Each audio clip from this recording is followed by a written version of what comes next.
உங்களுக்கு இது எத்தனாவது அட்டெம்ப்ட்? Last attempt madam. ஒருவேளை இதில் நீங்கள் செலக்ட் ஆகலைன்னா? தோல்வி என்பது எனக்கு இல்லை, போராட்டமே என் எல்லை. என் லட்சியத்தை அடையிற வரைக்கும் நான் ஓய மாட்டேன் மேம். இது உங்களோட லாஸ்ட் அட்டெம்ப்ட். இதுக்கப்புறமும் எப்படி போராடுவீங்க? ஐபிஎஸ் ஆகணுங்கிறது என் லட்சியம் இல்லை மேம். என் நாட்டை சுத்தம் பண்ணுங்கிறது தான் என் லட்சியம்.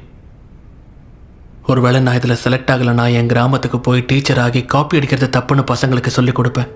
சின்ன வயசுலேயே நேர்மையை கற்றுக்கிட்டாங்கன்னா அவங்க சீட்டிங் பண்ண மாட்டாங்க ma'am.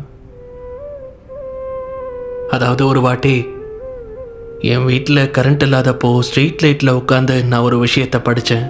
If I cannot be the sun that lights up the earth, if I cannot be the sun that shines upon the earth, I can still be a lamp and light up my street. Good.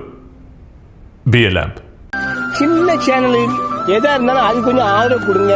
உங்க பொண்ணான கையை வந்து அந்த பெல்ல தட்டிடுங்க. அவங்களுக்கு subscriber 5-10 ஏறுனா அவங்க மனசு சந்தோஷப்படும்.